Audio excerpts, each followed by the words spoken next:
ممحدار جنرال تادسن أواج كويناتن تسيقوم بجت حق منقساوسن كلل تقراي زخون معراب تقراي ناب كلل محرا فسس تقيرو أبي تغمخو علي كمز جمرة ومنات فلفلاتنا حبيروم كتبل تسلال سبيل محبرسم معراب تقراي فلويتام انتخونا زي تسلال الرخيبة يلاز زرقو حتو حبريتا تغام وقتيم والام شعبيا قزا سلفي بلتقنا نزحلف خلط عمتا تابلع ليرترا زي مخوني كوينات كالعاعل يفتنا لك بالكسيسوم سلام نتعنا عملنا بيتسب كل ميديان ساعات زحزنا محبريتات بغند نتبتات فلمنا من سنة مكتتالكم بخبر بمعدام ناب زرزر مبيلنا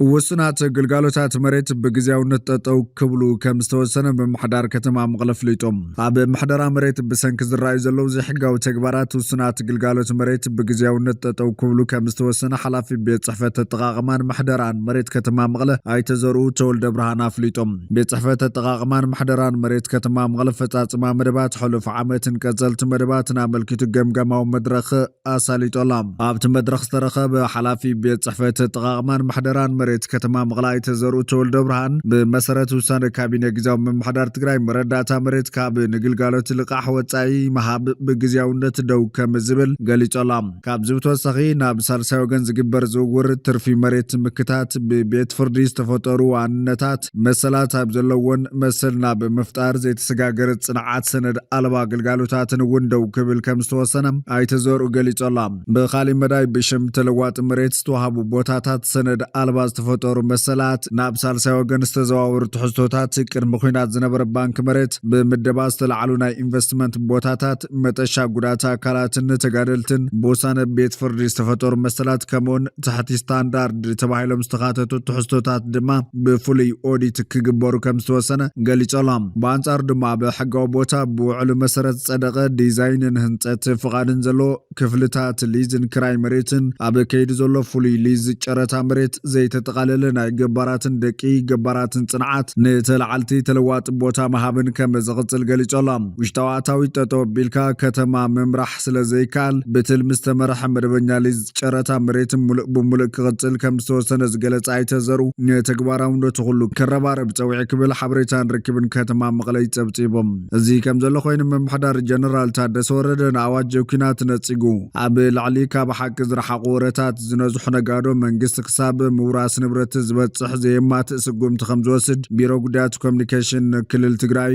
አፍሊጦላም እቲ ቢሮ እንደዘፍለጠ አብዝዋን በስፋት ይረብ ዛዕባ ዘሎ ዝተጋነንን ወሰኽ ዋጋ መሰረታዊ ሸቀጣት መሰረት ጌራ አብዘውፀ መግለጽ ገለነጋዶ ናቢ ደሓድ ሰራሕተኛ መንግስት ዘይበጽሐ መስተኻኸል ማህያ ሰራሕተኛታት መንግስት ከመሆን መሰረታዊ ሸቀጣት ዛተውሎም በርታት ከምስተዓጹ በመምሳልን ካሎትን ከም ምኽንያት በመቅማጥ ዝተጋነነን ወሰኽ በምግባር ሕብረተሰብ ኣብ ከቢድን استحلالخن قلولاو كودق يقبرو كم زلو اتبيرو غليصم حبرتسب استرغاغا سرعات عداغا كغزولو زخل عدل عداغا تعاطيو ليلكا مدمدام كم زكال غليصم غزيو ممحدار تግራይ نت استحلالخ صقم نمفتح كما زسرح غليصو بمسرز زنصور زخونه سرعات نقدن قزطرن كسفحفح بمغبارن ابلعل زي سرع ورز نزح نغادو دما كساب نبروتوم موراس زبصح زي ما تسقم تخمزوس غليصم مسز يحغاو نغادو سلامامودو منغستو اكلاتن تكالاتن بمسرت حقن ممرح النقدي زي ما تسقم تخمز وسد زغلصت بيرو اوسخ مسرتاو شقطات مس فيدرالست تحازو مفتح جدليوم نغرات قمت نصور زخونه مسرح بمنصار مرجدان مفتار كمسرح غليصوم كابزي بزحلف دما ببوانا بزفطورو هلو كنتاتنا ملكيتو نحزبي كيزنقع مبري كوهاب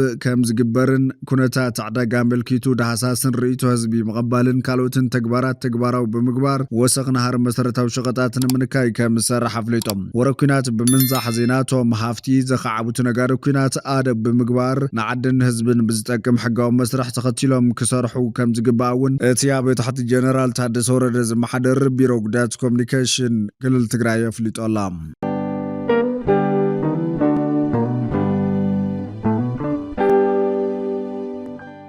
በጀት ሕገ መንግስታዊ ወሰን ክልል ትግራይ ዝኾነ ምዕራብ ትግራይ ናብ ክልል ኣምሓራ ፈሰስ ተገይሩ ኣብ ጥቕሚ ክውዕል ከም ዝጀመረ እሙናት ፍልፍላትና ሓቢሮም ክትብል ጽላል ሲቪል ማሕበረሰብ ምዕራብ ትግራይ ኣፍሊጣ እንተኾነ እዚ ጽላል ረኺበዮ ዝበለቶ ሓበሬታ ተቃውሞ ዝገጥሞ ዘሎ ኮይኑ ሓሶት እዩ ዝብል ግብረ መልሲ እውን ይወሃበሉ ኣሎ። መንግስቲ ፌደራል ኢትዮጵያ መቐጸልታ ናይቲ ካብ ጥቅምቲ 24 2013 ዓ.ም ጀሚሩ ኣብ ልዕሊ ህዝቢ ምዕራብ ትግራይ ከብጽሖ ፀንሐ ሰፍ ዘይብል በደልን ኣድልዎን ሕዚ ድማ በጀት ሕገ መንግስታዊ ግዛት ትግራይ ዝኾነ ምዕራብ ትግራይ ናብ ክልል ኣምሓራ ብምምዳብ ግልጽ ዝኾነ ጥሕሰት ሕገ መንግስታዊ ስርዓትን ዋዕሊ ፕሪቶርያ ናብ ምፍጻም ይርከብ ዝበለት እታ ማሕበር ቅድሚ ሓዚ ከም በዓል ሚኒስተር ትምህርቲ ንግዲ ባንኪ ኢትዮጵያ ፋይዳ ሓይሊ መብራህቲ ወዘተ ዝበላ ትካላት ፌደራል መንግስቲ ንምዕራብ ትግራይ ወልቃይት ጠገዴ ሰቲት ሁመራ ዞን እናበላ ብምጽዋዕ ኣብ ትሕቲ ክልል ኣምሓራ ንምግባር ዝተተሓዘ ፕሮጀክትና ለማመዳ ምጽናሕን ዝፍለጥ ዝበለት ኮይና ጽላል ሲቪል ማሕበረሰብ ምዕራብ ትግራይ ነዚ ቀስ በቐስ ስርዓታዊ ብዝኾነ መንገዲ ሕገ መንግስታዊ ወሰንን ታሪኻዊ ግዛትን ትግራይ ዝኾነ መሬትን ህዝብን ምዕራብ ትግራይ ኣካል ወሰን ክልል ኣምሓራ ናይ ምግባር ሓደገኛ ኣካይዳ ኣጥቢቓ እናኾነነት መላእ ህዝቢ ትግራይ ብፍላይ ግዜያዊ ምምሕዳር ትግራይ ድማ ቀይዲ በተኽ ሕገ መንግስታዊ ኣካይዳ ፌደራል መንግስቲ ብቕልጡፍ ደው ከብል ጽዕንቶ ክፈጥር ንሓትት ክትብል ጽላል ሲቪል ማሕበረሰብ ምዕራብ ትግራይ ኣፍሊጣ እንተኾነ ነዚ ጽላል ረኺበዮ ዝበለቶ ሓበሬታ ዝምጉቱ ዘሎ ኣካላት መንግስቲ ፌደራል ኣብ ልዕሊ ምዕራብ ትግራይ ዝሰርሖ እኹል ገበን ኣለዎ ሕሶት ይኹን ፕሮፓጋንዳ ምውሳኽ ኣየድልን ዝበሉ ኮይኖም ምዕራብ ትግራይ ከም ምምሕዳር እዩ ኣብ ምዕራብ ትግራይ ዘየለ እምበር በጀት ትግራይ ካብ ጽባሕ ፕሪቶርያ ጀሚሩ ናብ ትግራይ ክለኣኽ እንከሎ በጀት ምዕራብ ትግራይ እውን ናብ ትግራይ እዩ እናተለኣኸ ጸኒሑ በጀት 2018 ዓ.ም እውን ከምቲ ልሙድ ሓምለ 2017 ዓ.ም ጸዲቑ ምእታው ጀሚሩ ናይ 2018 ዓ.ም እውን ኣትዩ ብምባል ይምጉቱም ንዑ ድማ እዩ ኣብ ከተማ ሽረተን ኣብ ሙሉእ ምዕራብ ትግራይ ዝነበራ ወረዳታት ቢሮታት ብምሉአን ኣክቲቭ ስራሕን ዝሰርሓ ዘለዋ ቅድሚ ኩናት ንዝነበረንን ሓዱሽ ንዝቆፀሮን ሰራሕተኛን ሓይሊ ሰበን መሃያ ከፊለን የመሓድራ ዘለዋ ዝብሉ እዞም ኣካላት ብመሰረቱ በጀት ዓመት ትግራይ 2018 ዓ.ም ሓምለ 2017 ዓ.ም ጸዲቑ ስምእታው ጀሚሩ ንዑዩ ሰራሕተኛታት መንግስቲ ምዕራብ ትግራይ መሃያኹም ትኽፈሉ ዘለኹም ሓዝዳ እንታይ እዩ ዝበሃል ዘሎ ከመይ ጌርካ ኣብ ዝኣቶ በጀት ካብ ድቃስካ ብረቢልካ በጀትና ንባህር ዳር ጥቅምት 6 2018 ዓ.ም ንመቐለ ግን ሓምለ 30 2017 ዓ.ም ዝበሃል ሕጊ ቤት ምክሪ ፌደሬሽን እንሄድዩ ዝብል ሕቶ ብምብጋስ ምዕራብ ትግራይና እኹል ዝተሸከመቶ በደልን ጭካንን ኣለዋ መማልእ ናፈቕቲ ኩናት ኣይንግበራ ክብልዮም ተላብዮም ዘለዎም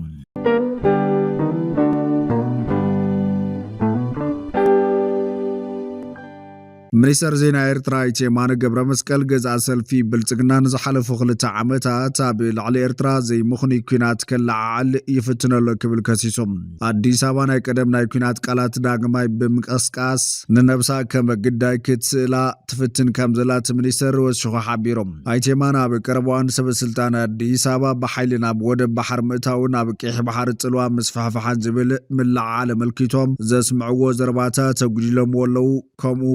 ገበሩ ድማ እቲ ዘረባታት ውሽጣዊ ይኹን ህግራው ደገፍ ከም ዘይረኸበ ስለዝተረድዮም ኢሎም ይኹን እምበር እዚ ምንካይ ቃላት ፖሊስ ዳግመ ግምት ዘይኮነስ ንመጻኢ ኩናት ርእሰ ምክልኻል ዝኸውን ሽፋን ንምሃብ ዝዓለመ ስትራቴጂካዊ ምልዋጥ ምዃኑ እቲ ሚኒስተር ኣስሚሩሎም ብተወሳኺ ሚኒስተር ጉዳያት ወጻኢ ኢትዮጵያ ኣብዚ ቀረባዋን ኣብ ኣዲስ ኣበባ ዝተኻየደ ፎረም ፖሊሲ ወጻኢ ኤርትራ ንኢትዮጵያ ትጉጥጉጣላ ዝብል ኣባህላ መሰረት ኣልቦ ክብል ነጽግዋ ብመሰረታዊ ቴማ ነዝሃቦ ምላሽ እዚ ኣባህላ እዚ መሰረታዊ ጠንቅ ናይቲ ግጭት ኣብ ውሽጢ ኢትዮጵያ ባዕላ ምዃኑ ዘርእዩ ታሪኻዊ ሓቅታት ክትገጥም ዘይምኽኣላ ዘቃልዕ ኢሎም ኣይቴማነ ኤርትራ ንዓሰርተታት ዓመታት ብናይ ኢትዮጵያ ናይ ምስፋሕፋሕ ፖሊሲታት ተሃስያ ከም ዝጸንሐት ብምግላጽ እዚ ካብ ምፍራስ ፌደሬሽንን ካብ ኤርትራ ብግዴታ ምሕዋስን ጀሚሩ ክሳብ ኩናት 1998 ከም ዘቐጸለ ሓቢሮም ሰበስልጣን ኢትዮጵያ ነበር እቲ ኩናት ከም ዝተጋደደ ስለ ዝኣምኑን ወደብ ዓሰብ ንምሓዝ ዝዓለመ ከም ዝነበረን እውን እቲ ሚኒስተር መላኸይቶም ኤርትራን ኢትዮጵያ ከይትረጋጋእ ጽሕተራን ደገፈ ጸዋር ንዕጡቓት ኢትዮጵያን ትገብረላ ዝብል ክስ ኣዲስ ኣበባ ስነ መጎታዊ ክብል ዝገለጸ ኣይቴማነ ኣብ ዝበዝሕ ዞባታት ሰፊሕ ግጭት ትገጥም ዘላ ሃገር ኢትዮጵያ ንቅልውላዋ ኣብ ውስን ጸጋታት ዘለዋ ንእሽቶ ሃገር ኤርትራ ክትወቅስ ኣይትኽእልን እያ ኢሎም ሚኒስተር ጉዳያት ወጻኢ ኢትዮጵያ ጊዴን ጢሞቴዎስ ኤርትራ ብቀርኒ ኣፍሪካ ዘይምርግጋ ካብ ዘስዕብ ንጥፈታት ክትቁጠብ ከምኡውን ምስ ዞባዊ ሰላምን ውህደትን ዝሳነ ሃናጽ መንገዲ መንገድ ክትክተል ክደፋፍዋን ማሕበረሰብ ዓለም ጻውዒ ተቕሪቡ እዩ ቀዳምነታት ፖሊሲ ጉዳያት ወጻኢ ኢትዮጵያ ዝዘርዘረት ሚኒስተር ሃገሩ ሰላም ምርግጋን ዘባው ምትሕጋዝን ምድንፋዕ ውፊት ምዃና ገሊጹም ኢትዮጵያ ኣብ ሓበራዊ ልምዓታዊ ዓቕምን ሓበራዊ ዕጫ ህዝብታት ቀርኒ ኣፍሪካን ዝተሰረተ ራእይ ዘባው ቁጠባዊ ውህደት ከም ዘለዋ ብምግላጽ ኣብ መንጎ ጎራብቲ ሃገራት ዝግበር ዘተን ሕድሕዳዊ ምርድዳን ሓበራዊ ብድሆታት ንምፍታሕን ውሕስ ዕብየት ንምስጓምን እምብዛ ኣገዳሲ ምዃኑ ኣስሚሩሎም ሚኒስተር ጊድዮን ኣብ መደር ኢትዮጵያ ኣፍ ደገ ባሕሪ ከም ዘድልያ ብምጥቃስ ንልዕሊ 130 ሚልዮን ህዝቢ ናብርኡ ክመርሕ ዘኽእሎ ንጡፍ ቁጠባ ኣፍ ደገ ባሕሪ ክወሓሰሉ የድልዮ ኢሎም ብዘይ ዘተኣማምን ውሕስን ኣፍ ደገ ባሕሪ ኢትዮጵያ ቀጻሊ ምዕባላ ዘረጋግጽ ቁጠባዊ ምዕባለ ከተረጋግጽ ኣይትኽእልን እያ ብምባል ኣፍ ደገ ባሕሪ ንኢትዮጵያ ናይ ህላዊ ሕቶ ምዃኑ የስሚሩሎም ቀዳማይ ሚኒስተር ኣብይ ኣሕመድ ዝርከቦም ዝተፈላለዩ ላዕለዎትን ማእኸሎትን ሰበስልጣናት ኣዲስ ኣበባ ካብ ጥቅምቲ 2023 ጀሚሮም ኤርትራ ናጽነታ ብዝረኸበትሉ እዋን ኣብ ምቁጽጻር ወደባት ጌጋ ፈጺማ ብምባል ጉዳይ ቀይሕ ባሕሪ ዳግም ክለዓለሎ ዝብል ምጉት ከልዕሉ ክስምዑ ጸኒሖም እዮም መግለጽታት ኢትዮጵያ ካብ ተጠቃምነት ናብ ዋንነት ካብ ሓሊፉን ወተሃደራዊ ህላዊ ክሳብ ምውሓስ ናብ ዝብል ክዓቢ ይረአ ኣሎ ብፍላይ ኣብ ዝቐረባ መዓልታት ካብ ወተሃደራዊ ኣዘዝትን ዲፕሎማስኛታትን ተሃገር ዝወፅእ ቃላት ነቲ ድምፅታት ናብ ቅሉዕ ናይ ዋንነት ሕቶን ምጉትን ኣስጊርዎ ይርከብ ብሰንኪ እዚ ኣብ መንጎ ኣስመራን ኣዲስ ኣበባን ተፈጢሩ ዘሎ ዲፕሎማስያዊ ወጥሪ ናብ ዝኸፈ ምትፍናን ይዓርግ ከም ዘሎ ዘመልክቱ ተርኢታት እውን ይረኣዩ ኣለው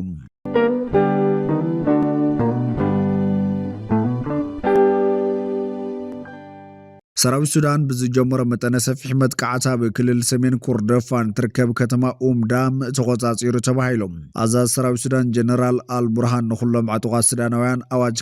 ተኣውጀሎም ከተማ ኡምዳም ካብ ዋና ከተማ ሰሜን ኩርደፋን ዩዌዲ 50 ኪሎ ሜትር ርሕቀት ትርከብ ስትራቴጂካዊት ረብሓ ዘለዋ ከተማ ምዃና ጸብጻብ ዓለም ለኸ ሚድያታት ይሕብር ብዩናይትድ ዓረብ ኤሚሬት ብቐጥታን ተዘዋዋርን ዝድገፍ ህጹጽ ወሃቢ ደገፍ RSF ኣብ ኩርደፋንን ዞባታት ዳርፉር ጸብለል ተሓይዙ ምጽንሕ ዝከር እዚ ከም ዘለዎ ኮይኑ ተልእኮ ዓቃቢ ሰላም ዞባ ኣቢ ንተወሳኺ ዓመት ክጸንሕ ሕብራት ሃገራት ወሲኖም ባይቶ ጸጥታ ሕብራት ሃገራት ኣብ መንጎ ሰሜን ሱዳንን ደቡብ ሱዳንን ኣብ ዝርከብ ብነዳዲ ሃፍታም ዝኾነ ዘሰሓሕብ ዞባ ኣቢ ዘሎ ዓቃቢ ሰላም ሕብራት ሃገራት ንተወሳኺ ዓመት ክጸንሕ ኣድሚጾሎም ኣብቲ ብ14 ሕዳር ዝተኻየደ ኣኼባ ባይቶ ጸጥታ ሕብራት ሃገራት ሩስያ ቻይናን ፓኪስታንን ድምፂ ተኣቅቦ ክገብራ ከለዋ ዝተረፈ 12 ሃገራት ግን እቲ ተልእኮ ክሳብ ሕዳር 2026 ክጸንሕ ኣድሚጸን ነዚ ናይ ምንዋሕ ሓሳብ ኣሜሪካ ዘቕረበቶ ኮይና ኩነታት ክልተ ሃገራት ተራእዩ እቲ ውሳነ ዝቕጽል ወይ ብዘቤታዊ ሓይሊ ጸጥታ ዝትካእ ክኸውን እዮም እዚ ንክኸውን ብቑዕ መገምገም ነጥቢ ንምርካብ ሕብራት ሃገራት ሓላፍነት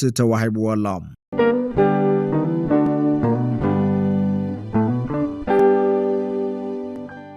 فتواتن كبراتن بيتسب بكل ميديا نساعت زحزنا محابريتاتات نتوم كتكتاتلوم زصنحكم يمسلو نيرام نسناي مكتتالكم بممسغان ابزقت البخالو تحابريتاتات كسام الراخب نمدلواتنا لايك شير نميديانا سابسكرايب بمقبار بيتسب بكل ميديا خونم